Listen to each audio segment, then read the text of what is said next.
আপনি যদি একটি ছোট বাটি নিয়ে কলে জল আনতে যান, আপনি কিন্তু এক বাটি জল আনতে পারবেন। আর আপনি যদি একটি গ্লাস নিয়ে যান, তো এক গ্লাসই জল আনতে পারবেন। আপনি যদি একটি বাটি বা এক গ্লাস নিয়ে এক বালতি সমান জল আনার চেষ্টা করেন, আপনি কি পারবেন? না, সেটা কিন্তু উপচে পড়ে যাবে।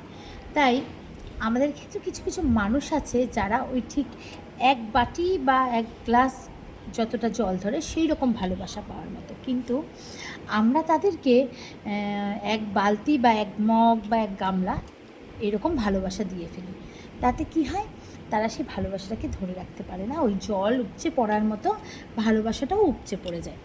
আপনি ভাবছেন যে আমি তো অনেক ভালোবাসছি, হ্যাঁ আসলেই আপনি ভালোবাসছেন, কিন্তু তার মধ্যে তো ভালোবাসাটা ধরে রাখার ক্ষমতাটা নেই, তাই সে ধরে রাখতে পারছে না, উপচে পড়ে যাচ্ছে। এতে কি হচ্ছে, আপনার মূল্যবান যে ভালোবাসা সেটাও নষ্ট হচ্ছে, সাথে আপনার মূল্যবান সময়টাও কিন্তু নষ্ট হচ্ছে। তাই যাকে যেটুকু ভালোবাসা দেওয়ার তাকে ঠিক সেটুকু দিন, যার যেটুকু ধরে রাখার ক্ষমতা তাকে ঠিক সেটুকুই ভালোবাসা দিন।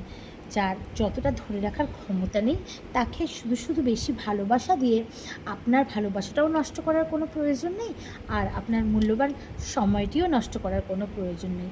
আসলেই সেই অতটা ভালোবাসার পাওয়ার উপযুক্ত নয়। তো যদি আজকের কথাগুলো আমার ভালো লেগে থাকে, অবশ্যই লাইক করো, কমেন্ট করো, শেয়ার করো। যারা ফেসবুক প্রোফাইল থেকে দেখছো আমার প্রোফাইলটিকে ফলো করো, আর যারা ইউটিউব চ্যানেল থেকে দেখছো তারা অবশ্যই আমার চ্যানেলটিকে সাবস্ক্রাইব করো। ধন্যবাদ।